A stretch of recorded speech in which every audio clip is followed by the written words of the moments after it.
শিক্ষা যদি জাতির মেরুদণ্ড হয় তবে কৃষি হলো দেশের প্রাণদণ্ড।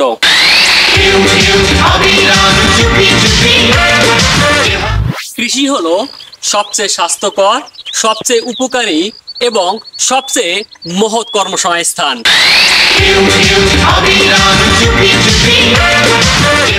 হ্যাঁ প্রিয় দর্শক, আজকে আমি দাঁড়িয়ে আছি গাইবান্ধা সুন্দরগঞ্জ উপজেলার এক কমলা বাগানে, যে বাগানের উদ্যোক্তা হলেন মলয় কুমার সরকার লিটন। প্রতিটি গাছে থোকায় থোকায় ঝুলছে হলুদ রঙের কমলা। এই কমলা চাষে সফলতা দেখিয়েছেন গাইবান্ধা সুন্দরগঞ্জ উপজেলার ছাপুরহাটি ইউনিয়নের উদ্যোক্তা মলয় কুমার সরকারের লিটন। 2010 সাল থেকে তার নিজস্ব জমিতে করেছিলেন ফুলের চাষ।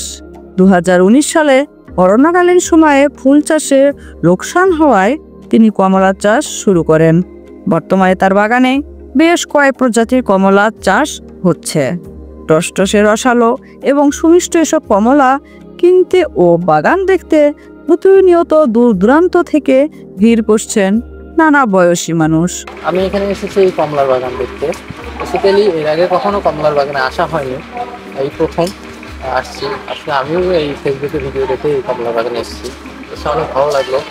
গাছে থেকে কখনো কমলা পাড়ার সুযোগ হয়নি, প্রথম আসছি, হাতে চেড়ে কমলা পাচ্ছি, বিষয়টা খুব ভালো লাগছে।